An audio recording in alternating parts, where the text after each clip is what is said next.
Thank you for joining us. This is Business Now. I am Frank Omalape. And now President Bola Tinubu on Friday in Paris, France, described Nigeria's financial system under the suspended governor of the Central Bank of Nigeria, Godwin Emefiele, as rotten. He cited the difficulty in the flow of forex in and out of the country, saying it enriched a few people while impoverishing the vast majority of Nigerians. At his first diaspora engagement with Nigerians living in France, Tinubu said few people were making away with country's money, but it is over now and Emefiele is in the hands of the authorities. Tinubu's comments come exactly 2 weeks after he suspended the former CBN chief to pave the way for the investigation of his office and the planned reforms in the financial sector. And in the meantime, President Bola Tinubu has welcomed the African Development Bank's investment of $520 million in specialized agro-processing zones. He praised the president of the multilateral institution, Dr. Kunmi Adesina, for further opening up the economy for investment that provide job opportunities and poverty reduction. A statement signed by the President's Special Advisor on Special Duties Communication and Strategy, Delia Alake, said Tinubu stated this when he received Dr. Adesina after the two-day summit on a new global financing pact in Paris.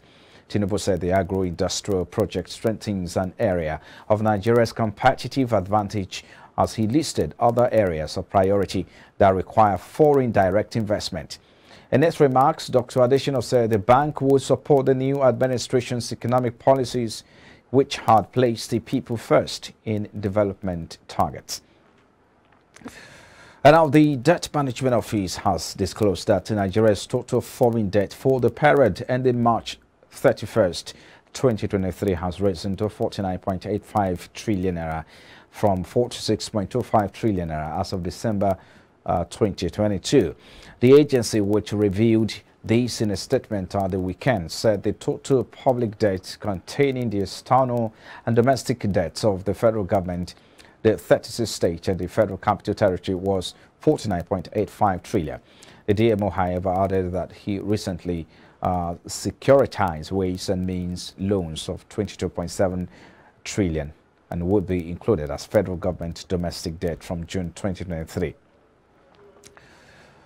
The Central Bank of Nigeria has ordered banks and other financial institutions in the country to regularly screen account of politically exposed persons. It stated this in its circular to banks and other financial institutions on Friday, titled Guidance Notes on Politically Exposed Persons, which was signed by the Director, Financial Policy and Regulation Department, Chibuzo Efobi. In the circular, it stated that the accounts of politically exposed persons should be subject to periodic reviews, as may be determined by the financial institutions in line with risk assessment. It added that on a regular basis, transactions and account activities should be monitored and scrutinized for money laundering, terrorist financing, proliferation financing risk.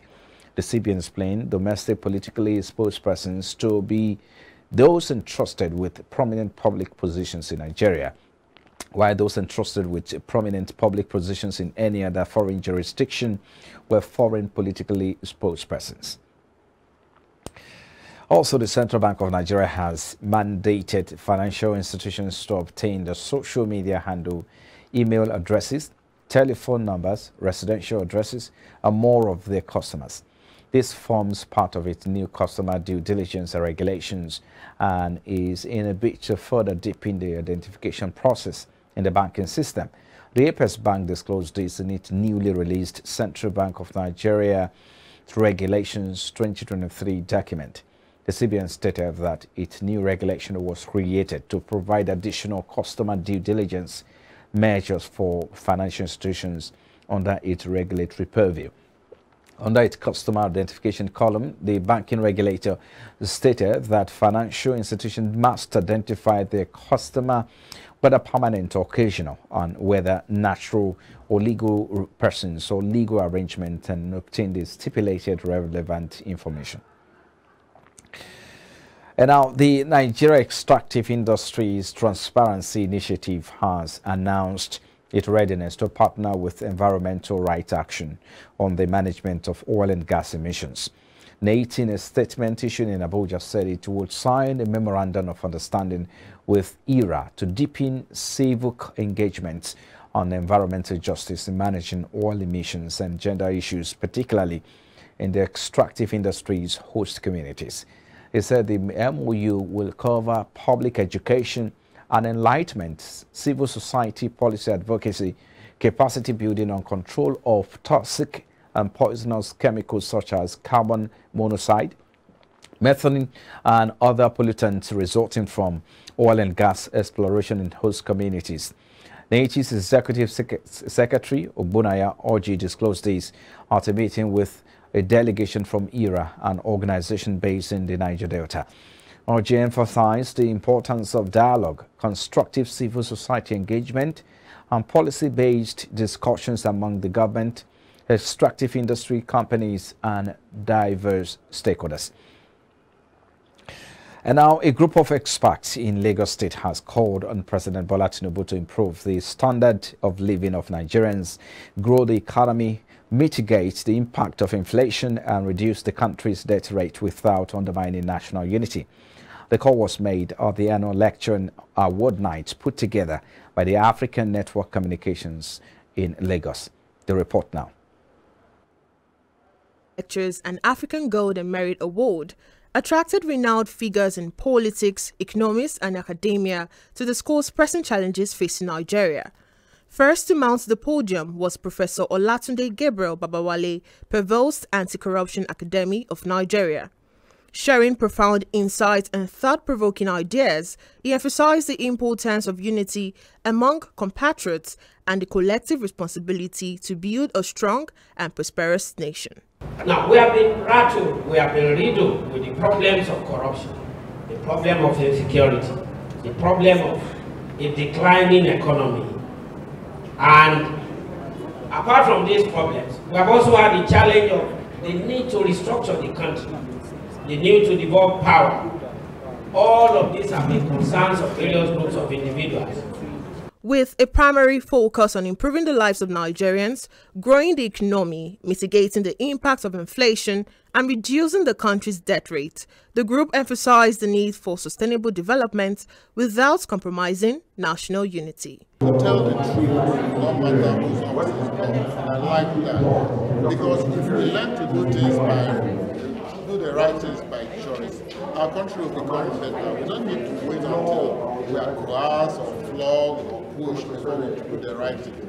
Doing the right thing should actually come from inside of us, and if we do that, it will be better for everybody. Corruption has really slowed down the development pace of Nigeria. If we don't fight corruption, or if we don't kill corruption, corruption will kill us. While lending his voice to addressing the many challenges of the country, the Pro-Chancellor at Adekunle Ajosin University, Ondo State, Dr. Tunji Abayomi, highlights the need to strengthen institution as stronger institution and gave a point in his speech by saying it is not a government that gives a constitution. It is a constitution that gives a government a constitution. A constitution is not a law. Only law goes to a president for constitution. It is not a government that gives a nation a constitution. It is a constitution that gives a nation a government. Government is the consequence of a constitution. Let me repeat it. It is not a government that gives a nation a constitution. It's a constitution that gives a nation a government. In the case of Nigeria, it was the government that gave us a constitution. The convergence of experts at the African Network Communications Annual Lectures and African Gold and Merit Award was not just about addressing current economic challenges. It was also an occasion to recognize individuals who have made significant contributions to their respective fields, as the recipients were acknowledged for their remarkable achievements, which have positively impacted society and brought pride to the African continent.